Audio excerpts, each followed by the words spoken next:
등반 시즌이 이제 막바지에 접어들었습니다. 시즌 자체가 아주 짧은데 이번 시즌 애리조나 출신 남성이 에베레스트 등반 중 사망했다는 소식이 전해졌습니다. 2026년 5월 21일 에베레스트 데스존 깊숙한 곳에서 53세 남성이 자신의 시계를 바라봅니다. 오후 5시 30분입니다. 그가 안전하게 하산을 시작했어야 할 시간으로부터 3시간 반이 지났습니다. 파이어니어 어드벤처스의 가이드는 그에게 말하고 경고하고 간청합니다. 지금 정상에 오르려고 하면 모든 것을 잃을 수 있다고 말입니다. 그리고 그는 이것을 알고 있습니다. 정확히 1년 전 이 남자는 같은 곳인 캠프 3에 도착했고 몸 상태가 좋지 않다는 것을 깨달아 현명하게 돌아가서 살아서 집으로 갔습니다. 하지만 오늘 19일 동안 갇혀 있다가 그는 다른 선택을 합니다. 믿기 힘든 선택이 절대적인 악몽을 불러오고 그의 가이드 회사는 어떤 원정 회사도 감당하고 싶지 않은 끔찍한 현실을 마주하게 됩니다. 왜 신중했던 남자가 갑자기 모든 규칙을 무시하고 계속 등반했을까요? 그리고 어떻게 19일간의 지연, 이 2026년 에베레스트 시즌을 숨막히고 빠져나올 수 없는 함정으로 만들었을까요?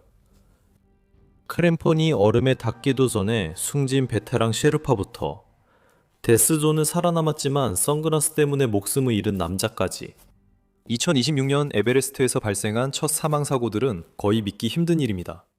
극한의 세계에 오신 것을 환영합니다. 그래서 2026년 5월 4일 정오쯤 락파 댄디 셰르파는 에베레스트 베이스 캠프로 느긋하게 걸어가고 있었습니다. 51세인 락파는 에베레스트를 정복하려는 관광객이 아니었습니다. 그에게는 등반이 천성이었습니다. 그 이유는 그가 구델 솔루쿵부에서 태어났기 때문입니다. 이 지역은 에베레스트에서 가장 위대한 셰르파들을 배출한 곳이기도 합니다. 그리고 그가 텐징 노르게이와 정확히 같지는 않지만 락파는 대부분의 사람들이 평생 가보지 못할 높은 곳을 20년 넘게 오르며 살아왔습니다. 그는 2001년 이후 네팔 전역에서 30번의 원정을 했고 마칼루 정상에 6번이나 올랐습니다. 참고로 마칼루는 에베레스트에서 남동쪽으로 불과 12마일 떨어져 있으며 해발 27,800피트가 넘는 세계에서 5번째로 높은 산입니다. 그는 2017년에 에베레스트 정상에도 이미 성공적으로 올랐었습니다. 이 사람은 베테랑이었습니다. 이번 원정에서 그는 산 전체에서 가장 큰 원정 운영사인 세븐 서밋 트랙스에서 일하고 있었습니다. 그래서 그는 이번 시즌 후반에 지구상에서 가장 높은 산을 오르내리는 외국인 고객들을 안내하게 될 예정이었습니다. 하지만 지금 그는 그저 걷고 있을 뿐이었습니다.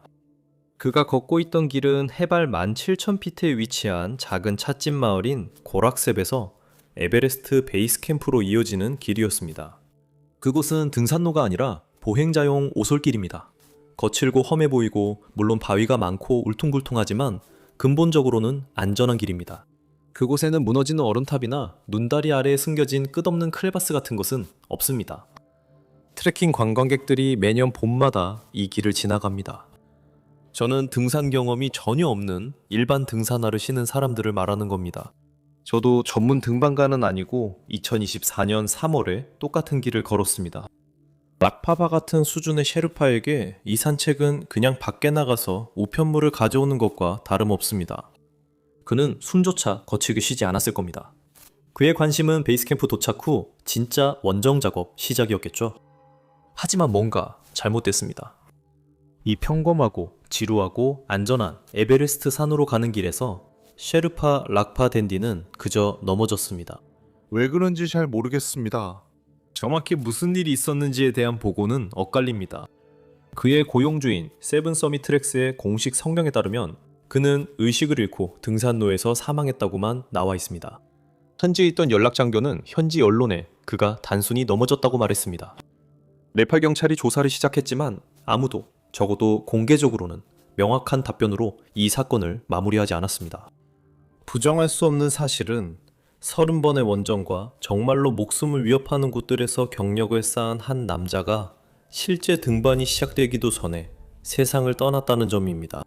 만약 당신이 락파의 죽음이 비극적이고 불안하다고 생각했다면 6일 후에 일어난 일은 에베레스트의 모든 경험, 많은 등반가들을 두려움에 떨게 만들었습니다. 2026년 5월 10일 브리자이 기르미레라는 35세 네팔 등반가가 에베레스트에 있었고 시즌 초기에 모든 진지한 에베레스트 등반가들이 하는 일을 하고 있었습니다. 그의 계획은 해발 17,600피트에 위치한 베이스 캠프에서 출발해 쿤부 아이스포르지나 해발 19,900피트에 있는 캠프 1까지 올라갔다가 다시 내려오는 것이었습니다. 이것을 고도 적응 등반이라고 합니다. 기본적으로 실제 등반을 위한 몸의 리허설과도 같습니다. 고지대로 올라가서 몸에 스트레스를 주고 다시 내려오는 것입니다. 그 다음엔 더 높은 곳에 올라갔다가 내려옵니다. 매번 몸은 더 많은 적혈구를 만들어서 희박한 공기에서도 더 많은 산소를 뽑아낼 수 있게 해줍니다. 이 과정을 충분히 반복하면 혈액이 충분히 진해져서 해수면의 산소량의 3분의 1밖에 없는 26,000피트 이상의 고도에서도 정상적으로 활동할 수 있게 됩니다. 화려하진 않지만 꼭 필요한 과정입니다. 또한 비지고밀에도 이를 알고 있었습니다. 겉보기에는 평범해 보였지만 비지는 독특한 등반 경력을 가지고 있었습니다. 우선 이곳에서는 그 같은 사람이 드물었습니다. 그는 달리트 공동체 최초로 에베레스트 정상에 오른 사람이었습니다. 달리트 공동체에 대해 잘 모른다면 그들은 네팔의 카스트 제도에서 가장 아래에 위치한 집단입니다. 그들은 수세대에 걸쳐 사회적으로 배제되었고 교육과 기회, 사실상 모든 것에 대한 접근이 제한되어 왔습니다. 대부분의 사람들이 결코 넘지 못하는 한계입니다. 그리고 이 남자, 그들 중 한 명이 상상할 수 있는 가장 뚜렷한 한계를 뚫고 나간 것입니다. 그는 2016년, 2019년, 그리고 2023년에 한 번이 아니라 3번이나 세계 정상에 섰습니다. 그는 심지어 유튜브에 그 모습을 기록하기도 했습니다. 그는 자신의 등반을 전 세계가 볼 수 있도록 카메라에 담아 올리는 인기 유튜버였기 때문입니다. 그래서 비자이가 5월 9일에 그 고소적응 등반에 나섰을 때 이것은 그에게 정말로 평범한 일이었어야 했습니다. 아무도 그의 등반에 관심 없었습니다. 쿤부 아이스폴은 사무실 건물 크기의 얼음탑이 무너지고 눈사태가 덮치는 등 위험할 수 있지만 이 사람은 더 힘든 상황도 겪어본 적이 있었습니다. 그가 무사히 통과할 거라 기대했을 겁니다. 브리자이 기르미르는 아이스폴을 무사히 통과해 5월 10일 아침 해발 19,900피트에 위치한 캠프 1의 안전한 곳에 있었지만 그때 갑자기 자신의 몸이 이상하게 느껴지기 시작했습니다. 이 고도에서 그의 다리가 예상보다 무겁게 느껴졌습니다. 이곳을 3번이나 오른 경험이 있는 사람답게 그의 호흡은 원래라면 조절되고 안정적이어야 했지만 갑자기 짧고 축축한 숨을 몰아쉬기 시작했고 그 숨이 폐를 채우지 못하는 느낌이 들었습니다. 그는 곧 괜찮아질 거라고 스스로 말했을 겁니다. 이곳에서 등반가들이 이상하게 느끼는 건 정상입니다. 하지만 그때부터 머리가 어지럽기 시작했습니다. 그를 둘러싼 얼음탑들, 텐트들, 자신의 손, 시야에 들어오는 모든 것들이 하나로 녹아내리기 시작했습니다. 처음에는 형태가 또렷했지만 점점 흐릿해지더니 결국 어둠만이 남았습니다. 그는 땅에 쓰러졌습니다. 비자이는 고3 폐부종을 겪고 있었습니다.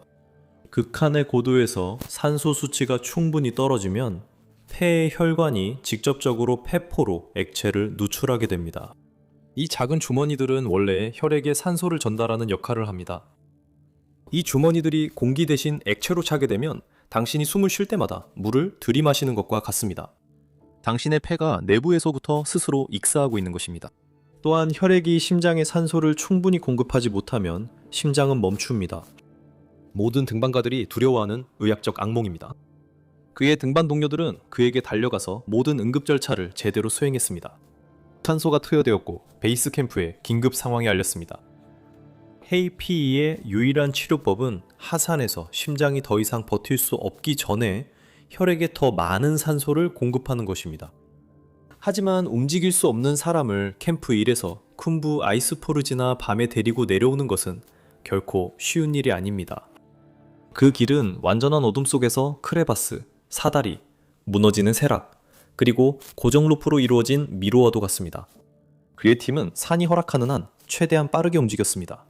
그것은 너무 느렸습니다. 브리자이 기르미레는 베이스 캠프로 내려가는 길에 사망했습니다. 그는 겨우 35세였습니다. 그의 갑작스러운 건강 악화는 등반가들을 두렵게 했습니다. 완전히 건강하고 젊은 데다 3번이나 정상에 오른 사람이 고산병으로 갑자기 죽을 수 있다면 과연 누가 안전하겠습니까? 이 시점에서 이미 2명의 남성이 목숨을 잃었고 그들 중 누구도 아직 상부 구간에 닿지 못했습니다. 베이스 캠프에서 아무도 입 밖에 내지 않았지만 모두가 생각하고 있던 것은 이번 시즌이 더 나빠질 것이라는 점이었습니다. 락파와 비지의 죽음은 아무 맥락 없이 벌어진 게 아니라 3월부터 쌓여온 압력솥 같은 상황 속에서 일어난 일이었습니다. 여기는 2026년 4월의 에베레스트 베이스 캠프입니다. 저 군중이 보이시나요? 예상된 일이긴 하지만 솔직히 꽤 충격적입니다. 네팔 정부는 2026년 봄 시즌에 에베레스트 등반 허가증을 492장 발급했습니다. 각 허가증은 15,000달러입니다. 이는 에베레스트 역사상 가장 많은 허가증 수이며 허가증 수수료만 해도 700만 달러가 넘습니다.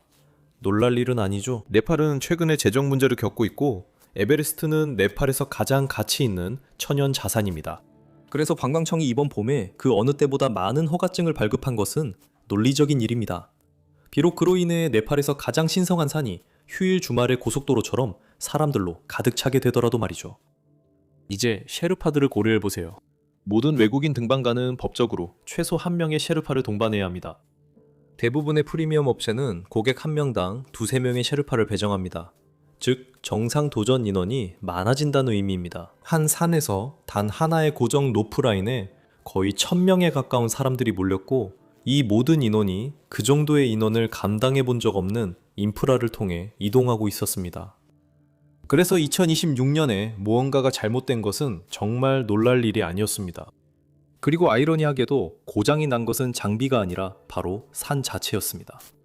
4월 8일 쿤부 아이스폴을 통과하는 길을 만드는 전문팀인 아이스폴 닥터들은 불행하지만 날씨 추세를 보면 피할 수 없었던 문제에 직면하게 되었습니다. 길이 약 180피트, 너비 120피트에 달하는 매달린 세락 빙하 얼음 덩어리가 계속해서 금이 가고 움직이고 있었고 그 덩어리가 아이스폴을 통과하는 유일한 길, 바로 위에 위치해 있었습니다. 그것은 10층짜리 건물만한 크기였고 움직이고 있었습니다. 그 덩어리가 등반가들이 그 아래에 있을 때 떨어지면 모두가 순식간에 몰살당할 것입니다. 그리고 안타깝게도 이런 일은 2014년에 실제로 일어났습니다. 그때 세락이 무너져 눈사태가 발생했고 16명의 셰르파가 목숨을 잃었습니다. 2014년에 대규모 눈사태 비극을 반복하고 싶지 않았던 당국은 그 길을 완전히 폐쇄했습니다. 현명한 결정이었습니다. 문제는 그 결정이 운영상으로는 엄청나게 곤란한 결정이었다는 점입니다. 아이스폴 닥터들이 더 안전한 길을 마련하는 동안 그 길은 19일간 고통스럽게 폐쇄돼 있었습니다. 그리고 그들이 작업하는 동안 이 지연은 거대한 치명적인 병목 현상을 만들어냈습니다. 400명이 넘는 등반가들과 그보다 더 많은 지원 인력들이 사실상 에베레스트 베이스 캠프에 갇혀 있었습니다. 그들이 신중하게 계획했던 고산 적응 루틴은 왜냐하면 에베레스트를 한 번에 올라갈 수는 없기 때문인데 완전히 무너져 버렸습니다. 그들은 그저 그곳에 앉아 비싼 원정 시간과 산소 그리고 사기를 소모하고 있었고 에베레스트가 매년 봄마다 마지못해 허락하는 좁은 기상창은 그냥 지나가고 있었습니다. 원정대 리더들은 지연에 대응하기 위해 재빨리 움직였습니다. 몇몇 리더들은 고객이 고소 적응을 위해 인근 트레킹 봉우리로 보냈습니다. 다른 이들은 그냥 기다리면서 위쪽 경사면에 있는 세락을 지켜보고 자신들이 얼마나 시간을 잃고 있는지 계산했습니다. 하지만 애초에 왜 그 세락이 거기에 있었던 걸까요? 그것이 바로 이번 시즌을 2026년에만 국한되지 않는 차원에서 진정으로 두렵게 만드는 질문입니다. 간단히 말해서 에베레스트가 녹고 있습니다. 말 그대로 녹고 있습니다. 이번 시즌 베이스 캠프에 주둔한 정부 대표는 5월 셋째 주쯤에는 해발 21,000피트에 위치한 캠프 2에서 강이 흐르고 있다고 말했습니다. 그건 한 세대 전만 해도 결코 일어나지 않았던 일입니다. 구조적으로 그 말은 역사적으로 4월에서 5월까지 쿤부 빙하를 단단히 붙잡고 있던 깊은 한기가 서서히 사라지고 있다는 뜻입니다. 등반 시즌 내내 단단하게 얼어 있었던 얼음과 세락이 이제는 더 일찍, 더 빠르게 녹아내리고 있습니다. 예측 가능했던 균열들이 이제는 점점 더 넓어지고 있습니다. 산의 하부 구조는 해마다 점점 더 불안정해지고 있습니다. 그리고 그 문제에 대한 해결책은 아무도 없으며 해결책은 기후를 바로잡는 것입니다. 세락은 한 번도 스스로 바로잡힌 적이 없습니다. 그리고 이것이 바로 현대 에베레스트의 논리가 매우 불안하게 느껴지는 지점입니다. 19일 동안 당국은 모두에게 그 갈라진 얼음 아래에 서 있는 것은 자살 행위라고 말했습니다. 하지만 시즌이 완전히 재정적으로 붕괴될 위기에 처하자 아이스폴 닥터들과 상업 가이드들로 구성된 합동팀이 모두에게 절대 하지 말라고 경고했던 바로 그 행동을 했습니다. 그들은 남아있는 계속해서 갈라지는 얼음 아래로 다시 들어가 억지로 길을 만들었습니다. 위험은 변하지 않았지만 절박함은 달라졌습니다. 아이스폴 닥터들은 이 엄청나게 위험한 우회로를 4월 28일에 통과할 수 있다고 선언했습니다. 문이 열리자 1000명의 사람들이 초조하게 그리고 일정에 뒤처진 채 모두 동시에 움직이기 시작했습니다. 그래서 지금은 등반 시즌 중에 산 자체가 그 어느 때보다도 더 불안정한 상태입니다. 산비티탈에 모인 등반가들 중 역대 최대 규모의 단일 그룹이 있고 19일간의 봉쇄가 있습니다. 그로 인해 모든 고소적응 로테이션, 모든 장비 운반, 그리고 모든 정상 등반 시도가 이미 엄청나게 좁은 시간 안에 몰리게 되었습니다. 그리고 그 모든 혼란 속 어딘가에서 셰르파 역사상 가장 유명한 이름을 가진 이 20세 청년은 할아버지의 유산을 이어갈 준비를 하고 있었습니다. 그의 이름은 프라텐징 노르게이였습니다. 그는 네팔의 남체 바자르 서쪽에 위치한 쿤부 지역의 작은 마을 탕 출신이었습니다. 대부분의 기준으로 그곳은 별로 유명하지 않습니다. 하지만 고산 등반의 세계에서 탕은 지구상 거의 어떤 곳보다도 평방 마일당 더 많은 전설적인 등반가들을 배출했습니다. 아파 셰르파, 믹마 셰르파, 그리고 가장 유명하게는 등반계에서 스노우 레오파드라고 불렸던 앙미타 셰르파 같은 인물들입니다.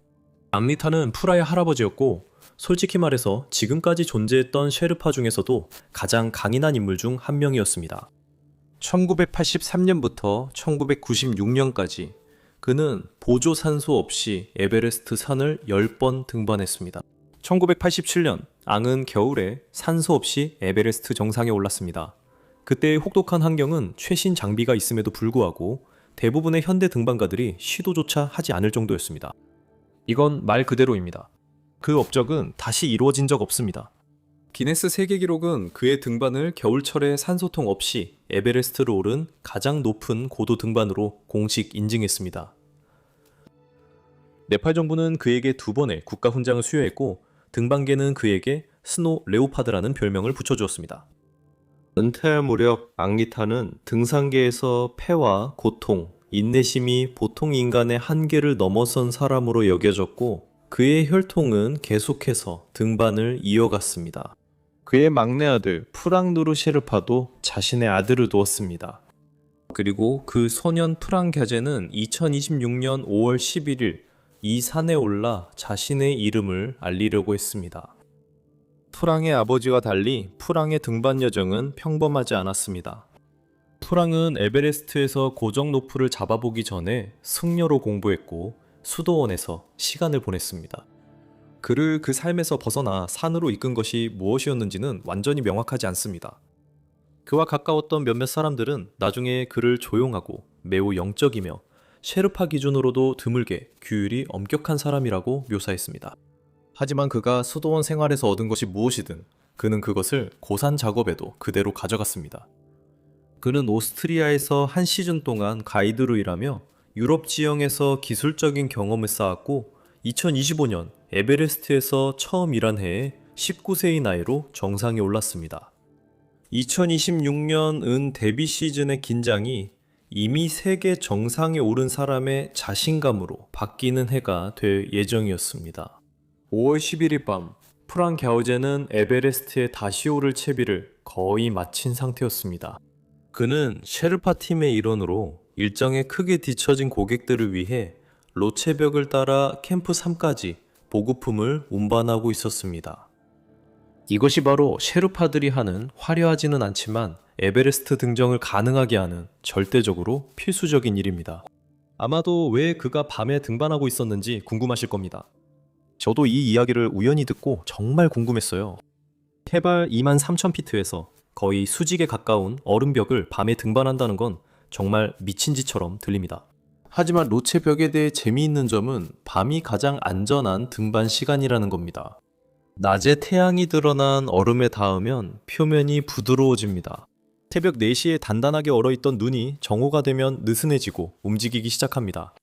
그래서 셰르파들은 짐을 나를 때 거의 항상 밤에 이동합니다. 잔인하긴 하지만 그래도 더 안전합니다. 적어도 그래야 한다고 여겨지죠. 토라와 팀은 오후 7시에 캠프 2를 출발했습니다. 그리고 락파가 이전에 마주했던 것과 달리 로체벽은 전혀 등산로가 아닙니다. 그곳은 50도를 넘는 경사로 기울어진 푸른 얼음의 벽으로 콘크리트처럼 단단하고 노출된 피부를 몇 초 만에 화상 입힐 정도로 차갑습니다. 마치 23,000피트 높이에서 빨대를 통해 숨을 쉬면서 칠흑 같은 어둠 속에서 얼어붙은 유리 마천루를 오르는 것과 같습니다. 그 고도에서는 모든 움직임이 기계적으로 변합니다. 클립을 걸고 한 걸음 내디디며 숨을 쉬고 반복합니다. 그곳에서의 한 번의 실수는 보통 발목이 삐는 정도로 끝나지 않습니다. 계속 속도가 붙는 추락으로 이어집니다.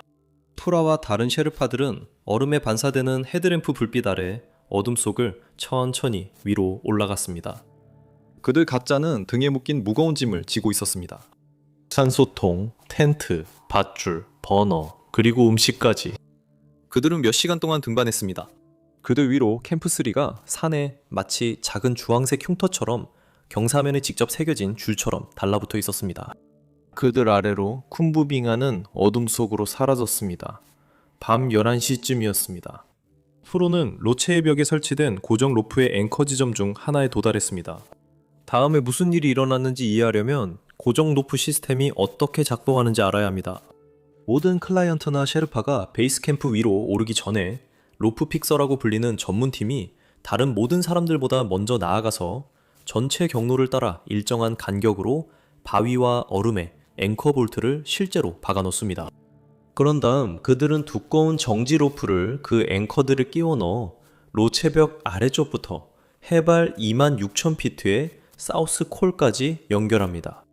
그 로프는 시즌 내내 그곳에 있습니다. 그건 도르래 시스템이 아니라 당신을 어디로든 옮겨주는 장치가 아닙니다. 그 로프의 역할은 산에 있는 모든 등반가들이 자신을 연결할 수 있게 해주는 것입니다. 그래서 만약 발을 헛디뎌도 죽지 않게 해줍니다. 그 로프에 자신을 연결할 때 사용하는 장치를 주마르라고 합니다. 이것은 로프에 잠기는 금속 클램프로 위로는 자유롭게 미끄러지지만 아래에서 무게가 실리면 꽉 물고 고정됩니다. 짧은 테더로 하네스에 클립을 걸면 그 순간부터 당신은 산과 직접 연결되는 것입니다. 미끄러지면 충격과 자존심이 상합니다. 그것이 없다면 같은 미끄러짐이 해발 23,000피트 50도 얼음벽을 굴러떨어지는 일이 됩니다. 그날 밤 로체 페이스에 있던 모든 등반가들은 처음에는 로프에 연결되어 있었지만 여기 고정 로프 시스템에 피할 수 없는 문제가 있습니다. 로프는 일정한 간격으로 산에 고정되어 있고 등반가가 그 앵커 볼트 중 하나에 도달할 때마다 같은 짧은 동작 순서를 거쳐야 합니다. 주마르를 고정 지점 아래의 로프에서 분리하고 고정 지점 위로 옮긴 다음 다시 연결합니다. 이 모든 과정은 3초 정도 걸리고 장갑이 두껍거나 추위로 손가락이 둔해졌다면 4초 정도 걸릴 수도 있습니다. 등반가들은 한 번 짐을 나를 때도 수십 번, 전체 원정 동안에는 수백 번 이 동작을 반복합니다. 이제는 몸에 밴 동작이 됩니다. 하지만 앵커 아래에서 클립을 푸는 순간부터 위에서 다시 클립을 거는 순간까지의 3, 4초 동안은 당신은 아무 곳에도 연결되어 있지 않습니다. 로프는 바로 거기 있습니다. 하네스도 바로 거기 있습니다. 하지만 둘은 서로 연결되어 있지 않습니다. 만약 당신의 발이 저 창문 밖으로 나가면 산이 당신을 어디까지 끌고 가든 그 사이에 당신을 막아줄 건 아무것도 없습니다. 그리고 그 저녁 어딘가에서 밤 11시에 크라가 앵커 포인트에 도달했습니다. 그는 3초, 어쩌면 4초 정도 로프를 풀었습니다.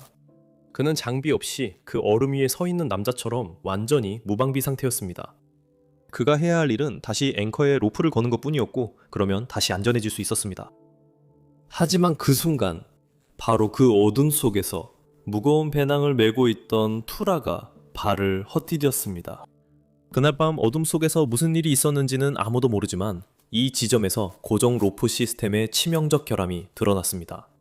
그는 산의 절벽에서 떨어졌습니다. 프라흐 산 아래로 약 1300피트 정도 떨어져 2캠프와 3캠프 사이의 크레바스에 멈춰 섰습니다. 그의 팀원들, 즉 4시간 전에 그와 함께 2캠프를 떠나 같은 벽을 오르고 있던 남자들은 프라가 떨어지는 모습을 헤드램프 불빛 속에서 무력하게 지켜볼 수밖에 없었습니다.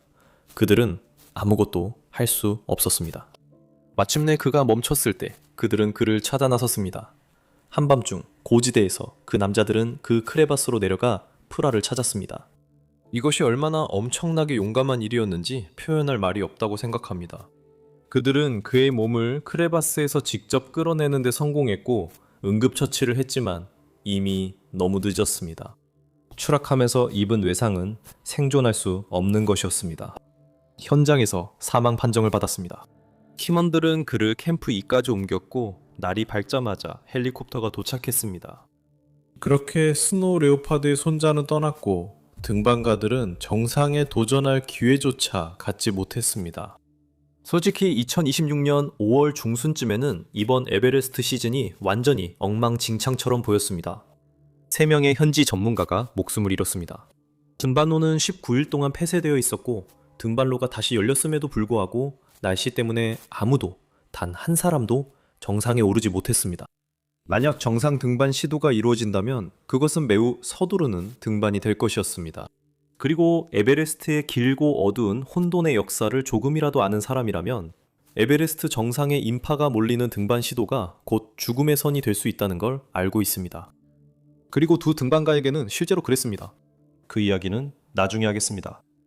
이 시점에서 누군가가 산이 이미 답을 주었는지 물어봤을지 궁금합니다. 왜냐하면 에베레스트는 역사 속에서 계속 반복되는 이상한 패턴을 가지고 있기 때문입니다. 등반로에 압력이 쌓일수록 산은 조급함을 더 심하게 벌주는 것처럼 보입니다. 지연은 병목 현상을 만듭니다. 병목 현상은 절박함을 만듭니다. 절박함은 사람들이 평소라면 낮은 고도에서 유의했을 경고 신호들을 무시하게 만듭니다. 그리고 5월 20일이 되자 베이스 캠프 내부의 압박감은 엄청나게 커졌습니다. 클라이언트들은 그곳에 있기 위해 최소 4만 달러에서 많게는 10만 달러가 넘는 돈을 썼습니다. 많은 사람들이 직장, 후원사, 언론과의 약속, 그리고 한정된 산소 보급량을 촉박한 일정에 맞춰야 했습니다. 원정 운영자들은 성공적인 정상 등정에 한 시즌 전체의 재정이 달려 있었습니다. 이미 친구와 동료를 잃은 셰르파들도 여전히 자신들에게 의지하는 팀원들을 위해 계속 위로 올라가야 했습니다. 그래서 기상 예보관들이 마침내 2026년 5월 20일에 사용할 수 있는 기상창을 발견했을 때 산 전체가 한꺼번에 움직이기 시작했습니다. 거의 500명의 등반가들과 셰르파들이 남동릉 루트를 따라 겹겹이 물결을 이루며 정상으로 향해 나아가기 시작했습니다. 헤드램프 불빛이 어둠 속 산을 혈관처럼 기울게 뻗었습니다. 캠프사에는 정상 등반을 앞두고 탈수 예방을 위해 물을 마시고 눈을 녹이고 산소를 아끼려는 지친 등반가들로 가득 차 있습니다. 하지만 에베레스트는 사람들이 조급해진다고 해서 더 안전해지지 않습니다. 2026년 5월 19일 오후 8시 30분까지 첫 번째 정상 등반 팀들은 이미 사우스코를 떠나 캠프 사위 어둠 속으로 사라지고 있었습니다. 해발 거의 26,000피트에서는 정상 등반을 편하게 시작할 방법이 없습니다. 기분 좋게 일어나는 일은 없습니다. 어차피 제대로 잠을 자지도 못했으니까요. 그저 얼어붙은 텐트 안에 누워서 바람이 텐트 천을 찢으려는 소리를 들으며 몸이 장기 기능을 유지하기 위해 자신의 근육 조직을 천천히 소모하는 것을 느끼고 있을 뿐입니다. 출발할 시간이 되면 모든 움직임 하나하나가 탈진과의 힘겨운 타협입니다. 다운스트를 지퍼로 잠그고 부은 발을 얼어붙은 부츠에 억지로 밀어넣고 두꺼운 장갑을 낀 채로 손가락이 추위에 비명을 지르는데도 크램폰을 착용합니다. 그리고 나서 산소 마스크를 얼굴에 씌웁니다. 그 순간부터 당신의 모든 세계는 조절기에서 나오는 규칙적인 쉿쉿거림과 헤드램프가 비추는 작고 흔들리는 원형빛에만 집중됩니다. 보통 데스존에서의 등반은 극도로 고립된 경험입니다. 하지만 5월 19일 밤 등반가들이 발코니로 알려진 랜드마크를 향해 삼각형 벽을 오를 때 그들은 외로운 공허 속으로 들어가는 것이 아니었습니다. 그들은 인간의 고통이 느린 컨베이어 벨트 위에 올라서고 있었습니다. 이곳의 주변 온도가 영하 40도 정도로 맴돌고 있기 때문에 당신은 한 가닥의 나일론 로프에 몸을 묶고 있습니다. 그리고 산 위를 올려다보면 단순히 얼음만 보이는 것이 아니라 수백 개의 헤드램프가 어둠 속으로 쭉 이어지는 끊기지 않는 빛의 줄이 보입니다. 사진으로는 정말 멋진 장면이지만 현실에서는 완전히 악몽과도 같습니다. 왜냐하면 그 불빛 하나하나가 시속 1마일도 안 되는 속도로 움직이는 사람이고 당신은 그들을 추월할 수 없기 때문입니다. 5월 20일 마침내 해가 떠오르자 교통체증의 엄청나고 끔찍한 규모가 눈에 들어왔습니다. 이 사진이 그 상황을 잘 보여준다고 생각합니다. 등반가들은 28,700피트에 위치한 남쪽 정상으로 고통스럽게 한 걸음 한 걸음씩 나아가고 있었습니다. 거기서부터 그들은 여전히 힐러리 스텝을 통과하기 위해 차례를 기다려야 했고 마지막으로 무섭게 노출된 칼날 능선을 지나 정상까지 올라가야 했습니다. 그날 고통스러운 속도에도 불구하고 2026년 5월 20일에는 무려 274명이 에베레스트 정상에 올랐습니다. 그들은 이미 혼잡으로 악명 높았던 2019년에 세워진 하루 최다 등정 기록인 223명을 완전히 깨트렸습니다.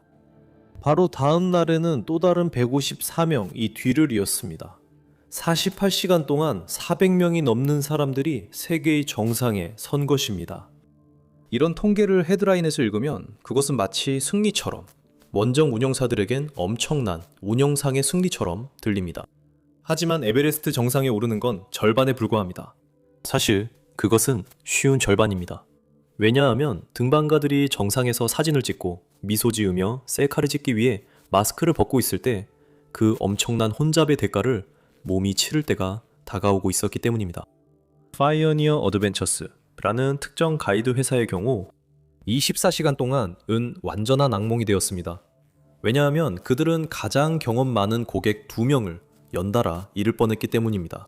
그리고 너무나도 밀접하게 연결된 비극이라 마치 각본처럼 느껴집니다. 첫 번째는 애리조나 출신의 46세 IT 전문가인 샌딥 아레였습니다. 샌딥은 애리조나주 피닉스에서 일하는 수석 아키텍트였습니다. 샌딥은 인도 안드라프라데시 출신으로 평생 복잡한 기업 데이터와 시스템, 논리를 다루며 살아온 사람이었습니다.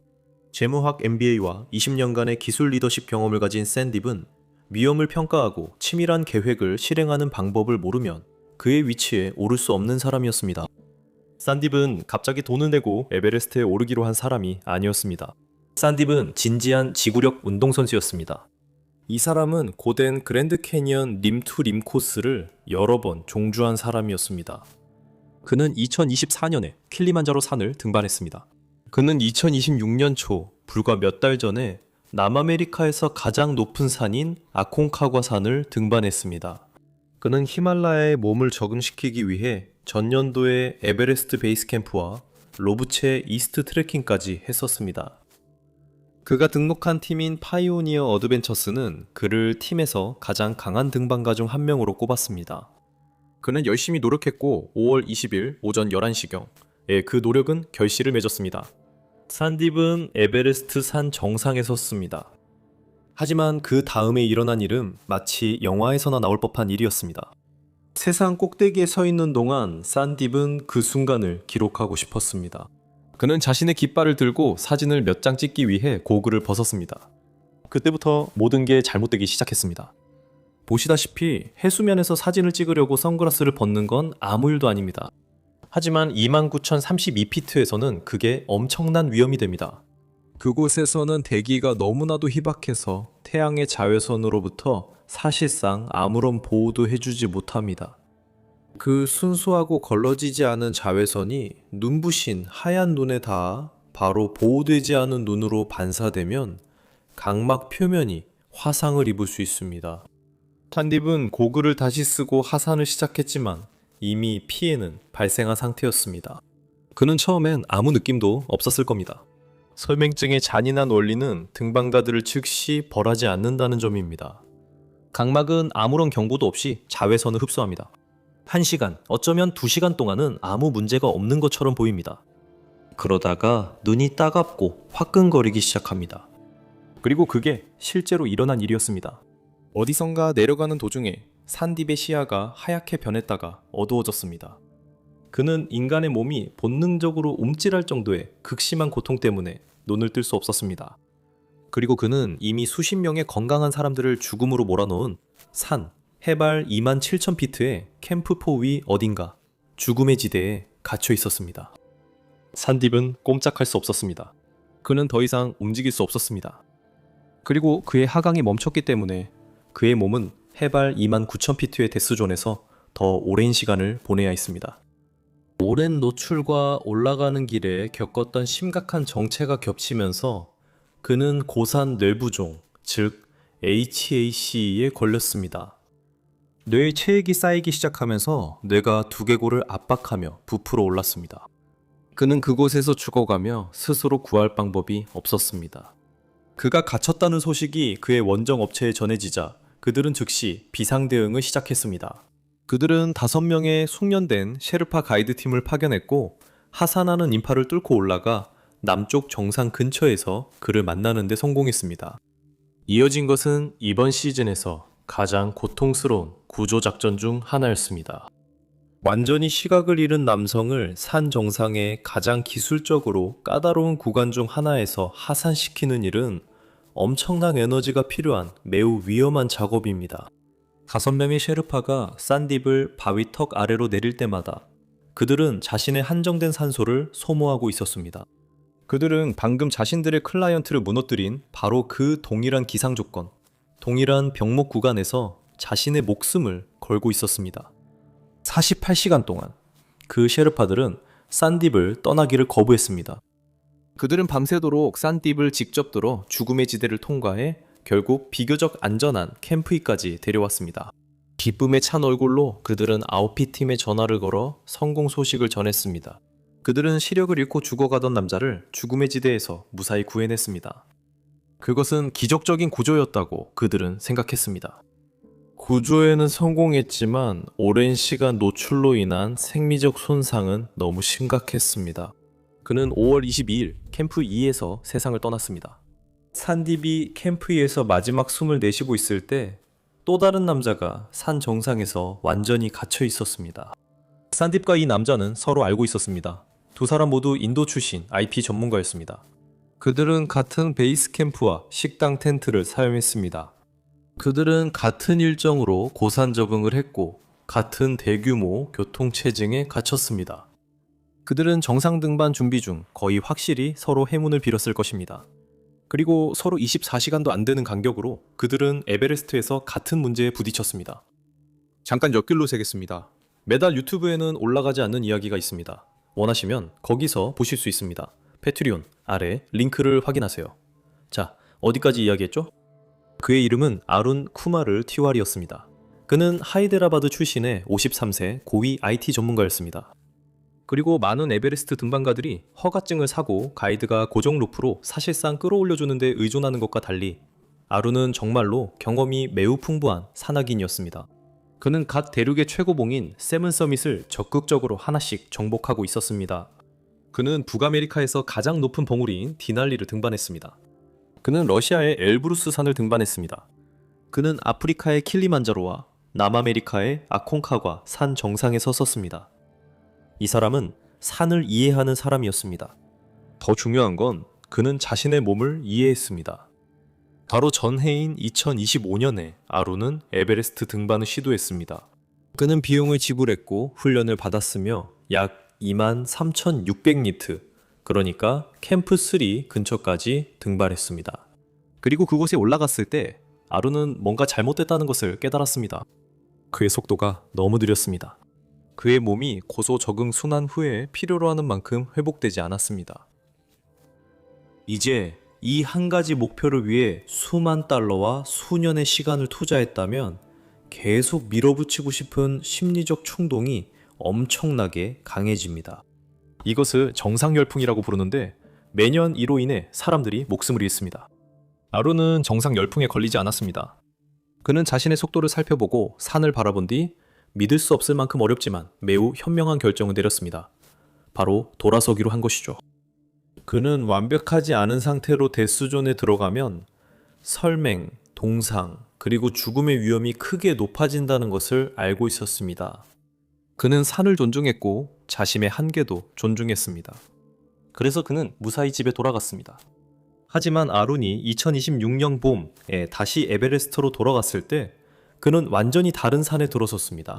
그는 매달린 세락 때문에 발생한 19일간의 지연을 겪게 되었습니다. 그는 몇 주간 베이스 캠프에서 등반 기회가 줄어드는 걸 지켜봤습니다. 기억하세요. 아론은 53이었습니다. 이번이 그가 정상에 오를 마지막 현실적 기회였을 겁니다. 지금 아니면 영원히 기회가 없었습니다. 그리고 마침내 길이 열렸을 때 그는 그 거대하고 절박한 등반가들의 물결에 휩쓸리려 모두가 같은 병목 구간을 통과하려고 애쓰고 있었습니다. 5월 21일 목요일 아론은 정상 등반을 시작했습니다. 하지만 그는 전날 샌딥을 무너뜨렸던 바로 그 느리게 움직이는 고통스러운 교통 체증에 갇히고 말았습니다.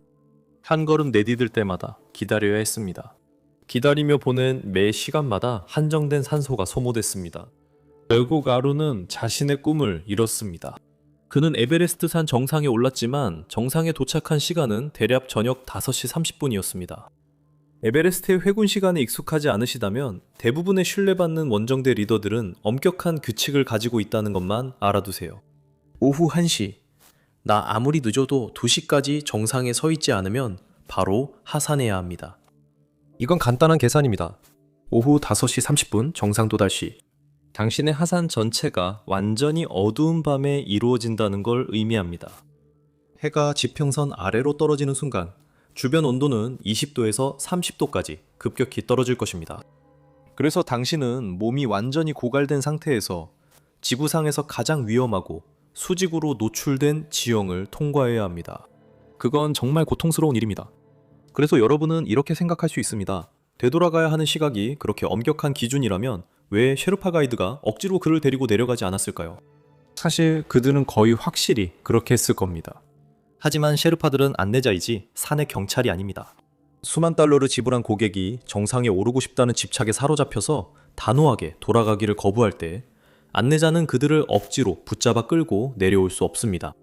아론처럼 신중한 남자가 어떤 절박한 충동에 이끌려 가이드들의 눈을 똑바로 바라보고 돌아서야 할 시간을 무시한 채 늦은 오후까지 계속 등반하게 만들었던 그 대가는 모든 것을 잃는 것이었습니다.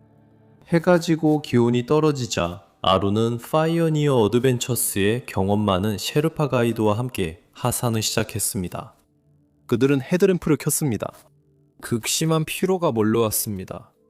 이때 그는 16시간 넘게 등반 중이었습니다. 그리고 힐러리 스텝에 다가섰을 때 그의 몸은 마침내 항복하고 말았습니다. 기억하세요. 힐러리 스텝은 해발 28,700피트에 위치한 40피트 높이의 뾰족한 바위와 얼음으로 이루어진 수직 절격입니다. 그곳을 오르는 것은 힘듭니다. 어둠 속에서 아이젠과 산소 마스크를 착용한 채 뒤로 내려가는 것은 정말 무섭습니다. 이 장애물 근처에서 아론이 피를 토하기 시작했습니다. 이것이 바로 28,700피트의 어둠 속에서 발생한 고산 폐부종의 모습입니다. 조용히 그의 폐를 가득 채우던 액체는 이제 그의 몸이 할 수 있는 유일한 방식으로 그것을 밖으로 내보내려 할 정도에 이르렀습니다. 며칠 전 산 아래쪽에서 비지 고미래를 죽음에 이르게 했던 것과 똑같은 상태입니다. 하지만 해입 증상이 나타났을 때 비교적 낮은 고도에 있었던 비지와 달리 하루는 해발 28,700피트에 있었습니다. 그는 어둠 속에 있었고 완전히 기력이 다한 상태였습니다. 그의 셰르파는 즉시 도움을 요청했습니다. 근처에 있던 다른 3명의 가이드가 자신의 경로를 포기하고 도우러 왔습니다. 네, 셰르파 가이드는 그를 필사적으로 안정시키려 했습니다. 그들은 그를 깨어있게 하려고 했고 부축해 하산을 도우려 했습니다. 하지만 현실적으로 생각해 봅시다. 어두운 밤에 40피트 높이의 수직 암벽에서 몸을 가누지 못한 채 죽어가는 사람을 끌고 내려올 수는 없습니다. 셰르파들의 필사적이고 영웅적인 노력에도 불구하고 그는 끝내 소생하지 못했습니다. 아룬 쿠마르 티와리는 바로 그곳 힐러리 스텝 근처의 눈 위에서 숨졌습니다. 그의 시신은 아직 그곳에 있습니다. 힐러리 스텝에서 시신을 수습하는 것은 세계에서 가장 복잡하고 극도로 위험한 작업 중 하나입니다.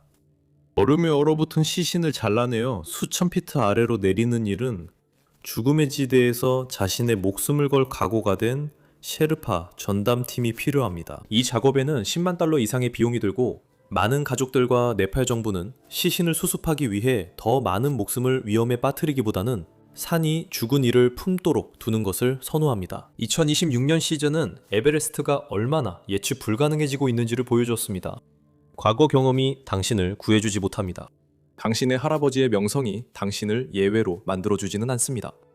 베이스 캠프까지의 평범하고 지루한 등반조차도 치명적으로 변할 수 있으며 해발 29,000피트에서 인간을 생존시키는 물류는 상업적 야망과 기후 붕괴의 무게에 완전히 무너지고 있습니다. 하지만 희망은 있습니다. 네팔 정부가 대대적인 새로운 명령을 최종적으로 통과시키는 단계에 있기 때문입니다. 곧 에베레스트 등반 허가를 신청하는 모든 사람은 법적으로 먼저 네팔 내에 위치한 해발 23,000피트 산을 성공적으로 등정해야만 합니다. 이 정책의 목적은 경험이 부족한 사람들을 걸러내고 실제로 데스존을 맡고 있는 사람들이 그곳에 도달하기 전에 극한 고도에서 자신의 몸이 어떻게 반응하는지 확실히 알도록 하는 것입니다. 이 정책이 실제로 산을 더 안전하게 만드는지 아니면 단지 현지 트레킹 경제를 활성화하기 위한 또 다른 재정 정책에 불과한지는 아직 두고 봐야 합니다. 하지만 한 가지는 확실합니다. 에베레스트에서는 생존을 돈으로 살 수 없습니다. 산이 항상 마지막 말을 하게 될 것입니다. 2026년 에베레스트 사망자들에게는 공통점이 있습니다. 그들 모두 꿈을 쫓다 목숨을 잃었습니다. 하지만 이 셰르파는 단지 홍보 영상을 촬영하기 위해 3명의 우크라이나 등반가들을 에베레스트 정상까지 이끌었습니다. 그는 성공했지만 하산 도중 쓰러져서 살아남기 위해 그들의 도움이 필요했을 때 그들이 다음에 한 행동은 에베레스트에서 일어난 최악의 셰르파 배신 중 하나였습니다. 다음 영상을 절대 놓치지 마세요.